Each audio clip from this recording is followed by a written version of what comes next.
Good morning, dear students.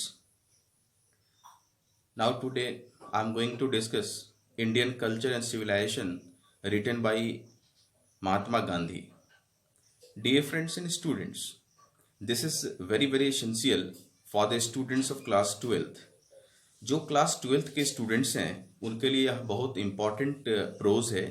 आज pros section की जो फर्स्ट चैप्टर है Indian culture and civilization written by M.K. Gandhi, उसको हम लोग डील करने वाले हैं।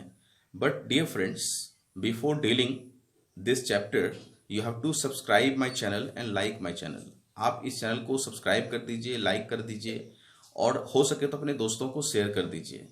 मेरे इस चैनल पे 12th क्लास के, 11th क्लास के, BA honours and different classes के मटेरियल्स हैं, क्लासेस हैं। तो आप हिंदी में भी है, इंग्लिश में भी है, तो आप जिसमें सुनना कंफर्टेबल फील करेंगे उसमें आप सुनेंगे, बेनिफिट लेंगे। और मेरी यही इंटेंशन है, मैं चाहता हूँ कि अधिक से अधिक फ़ायदा आप लोगों तक पहुँचाऊँ।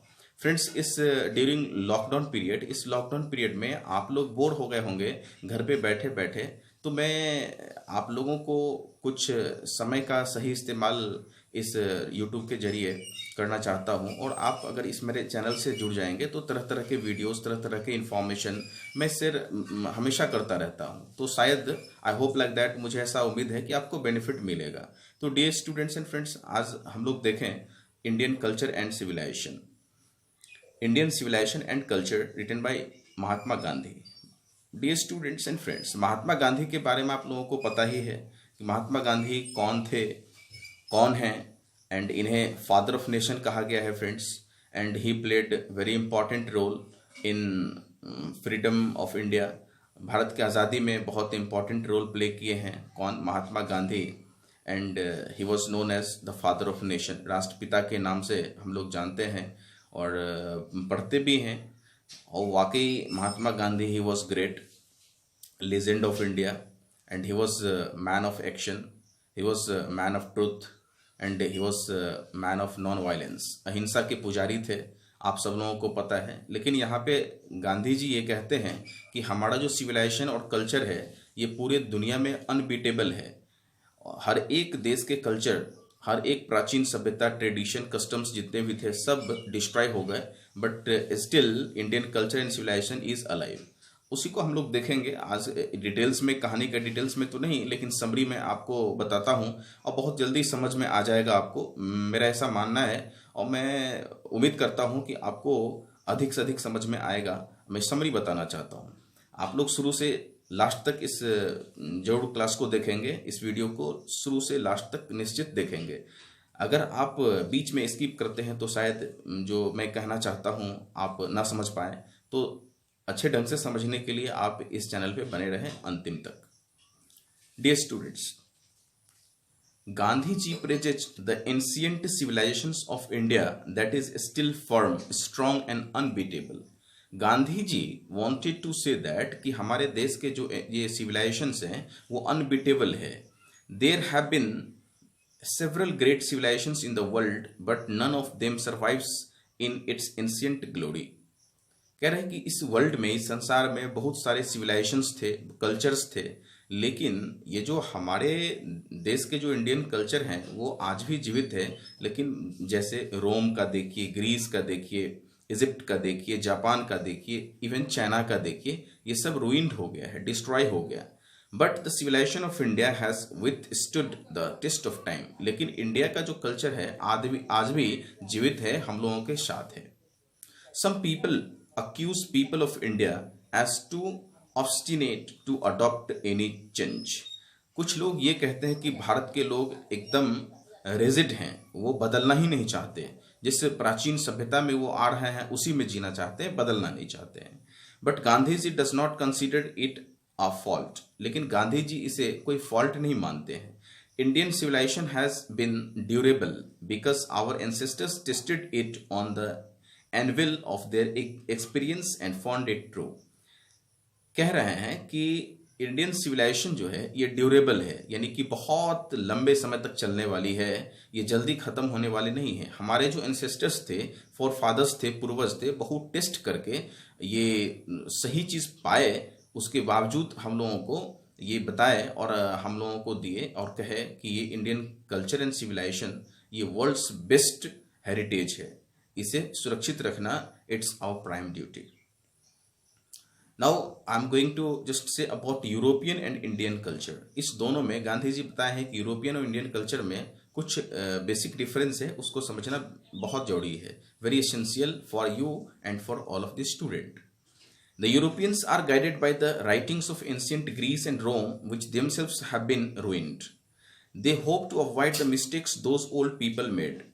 कह रहे हैं कि जो यूरोपियंस थे वो guided by the writings of ancient Greece, वो लिखा करते थे, प्राचीन सभ्यता को लिखते थे, रोम के, ग्रीस के जितने भी हैं, लेकिन वो सब क्या है, दे देमसेल्व्स रूइंड, वो सब लोग खत्म हो गए, वो जितने भी सभ्यता थे वो सब खत्म हो गए।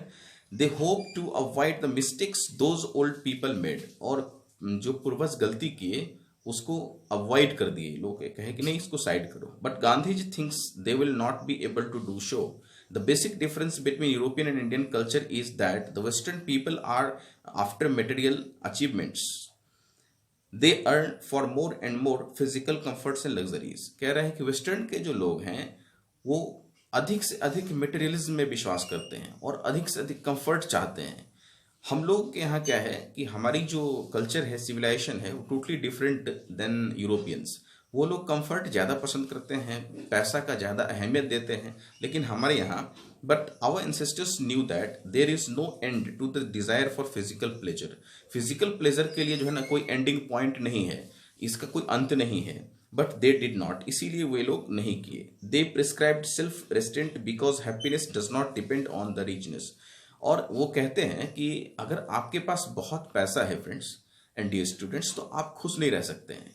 गांधी जी सेड दैट, वो ये कहे कि पैसा से खुशी आप नहीं ला सकते हैं, खुशी लाने के लिए आपको सेल्फ रेस्टेंट होना पड़ेगा and limited desire and comfort zone. आपको सोचना पड़ेगा कि हम जितना अधिक से अधिक अपने खुद से काम कर सके उसमें ज़्यादा प्लेजर है, लेकिन कंफर्ट जोन में आप जाएंगे, दूसरे पे डिपेंड रहेंगे, हर कुछ दूसरे से करवाएंगे, तो इसमें हैप्पीनेस नहीं है। Our ancestors wanted us to use our limbs to keep healthy and happy. हमारे एंसेस्टर्स चाहते थे कि हम लोग अपने जरूरत का जो चीज़ है वो खुद करें और सुखी रहें, संपन्न रहें। If we ran after luxuries, we would better permanent happiness for mandatory pleasure. अगर ये कहते हैं कि if we run after luxuries, अगर हम लोग इस लग्जरीज को छोड़ देते हैं, लग्जरीज के बारे में कम सोचते हैं, तो शायद जो हैप्पीनेस है वो बहुत लंबे समय तक रहेगी। अगर हम लोग लग्जरीज और लेवर्स के बारे में अगर हम लोग सोचते हैं, हेल्पर्स के बारे में सोचते हैं, हेल्पर्स को रखते हैं किसी काम के लिए, घर के हो घर के बाहर, तो फिर हम लोग ये टेम्पररी प्लेजर लेंगे, परमानेंट प्लेजर नहीं होगा। अब आते हैं cities and village life. Gandhi ji also differentiate the life of cities and the life of village. Our ancestors preferred villages to cities because they knew cities are full of vices, crimes, robbers, thieves, and exploitation of the poor. Friends, our ancestors, हमारे जो पूर्वज, हम लोगों के जो पूर्वज थे, वो ये कहते थे कि शहर के जो शहरी लाइफ है ना, वो क्या चीज़ से भरा हुआ है, तो एक्सप्लॉयटेशन से। लोग एक्सप्लॉइट करते हैं गरीबों को, क्राइम है, रॉबरीज है, स्नैचिंग है, वाइसेस है, अनटचेबिलिटी है एंड फ्लॉटरी है, जितने भी निगेटिविटी है वो सब अर्बन साइड में है। In village people lived in peace following their occupations to earn a living. गांव के जो लोग हैं, विलेज के जो लोग हैं, वो एकदम शांत चित्त रहते हैं, सुखी संपन्न रहते हैं, पीस शांति में रहना चाहते हैं। इसीलिए tendency of Indian civilisation is to elevate man's moral being. इसीलिए हमारे जो देश के जो कल्चर सिविलाइजेशन है वो एलिवेट करना चाहते हैं, वो लोग चाहते हैं कि एलिवेशन मोड में रहे। अब फिजिकल, अब कुछ हम लोग चर्चा कर लेते हैं कि फिजिकल वर्ल्ड और मटेरियल वर्ल्ड में क्या। फिजिकल वर्ल्ड में हम लोग जो अभी काम कर रहे हैं ये फिजिकल वर्ल्ड हो गया, हम लोग काम पे विश्वास रखते हैं, और हम लोग अगर पैसा और संपत्ति पे विश्वास रखना शुरू कर दे तो वो मटेरियल परस्यूट हो जाएगा। The West has made maddening physical discoveries, but Gandhiji is not impressed by them. Gandhiji was not impressed by Western culture and civilization. He spent some time in abroad in Western civilization, but not he was impressed. वो western culture में अपना बहुमूल्य समय बिताए, लेकिन impressed नहीं हुए उनके कल्चर से। It becomes a burden. Gandhiji showed even that the Europeans will have to remodel their lives. In India, our ancestors investigated the matters that concern the spirit. Because India is the country of spirit, India is the country of pure soul, India is the country of religion, India is the country of humanity. हम लोग अपने देश में humanity की बात करते हैं, physical comfort की बात नहीं करते हैं, हम लोग सेक्रीफाइस की बात करते हैं। भारत एक ऐसा देश है जिसमें लोग सेक्रीफाइस देना चाहते हैं, सेक्रीफाइस देना जानते हैं, दूसरों को मदद करना जानते हैं। मानवता का जो हाईएस्ट पीक होता है इंडिया में वो है। बट वेस्टर्न कल्चर में ऐसा नहीं है। Western is totally different than ours culture and civilisation. जो हमारा कल्चर है वो उससे अलग है, भिन्न है। No doubt a certain degrees of physical harmony is necessary. No doubt, संदेह नहीं है इसमें कोई कि फिजिकल जो लग्जरीज है, कंफर्ट है, वो इम्पॉर्टेंट है। But one should not be a slave to them for his own betterment. लेकिन ऐसा नहीं कि हम लोग अपने लग्जरीज और मटेरियलिज्म के लिए उसकी गुलामी के चंगुल में, जंजीर में बंध जाए। इट्स नो ग्रेट, ये इट्स नॉट पॉसिबल, ये संभव भी नहीं है। And his usefulness to society, समाज में जो काम सुटेबल हो, समाज को जिस काम से भलाई हो, जिससे बेटरमेंट ऑफ सोसाइटी हो, बेटरमेंट ऑफ ह्यूमैनिटी हो, बेटरमेंट ऑफ ह्यूमन बींग्स हो, we must think about that. तो dear students and friends, I hope like that you understood better between the Indian culture, differences between the Indian culture and civilization, and Western culture and civilization.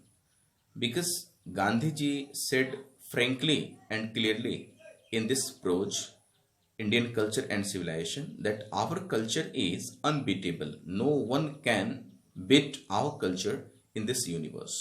We are unbeatable. Our ancestors had given us unbeatable culture to outpace further and to keep healthy, to keep safe for our coming posterities. It means generation, for our coming generation. So thank you friends and dear students. हम लोग फिर next video में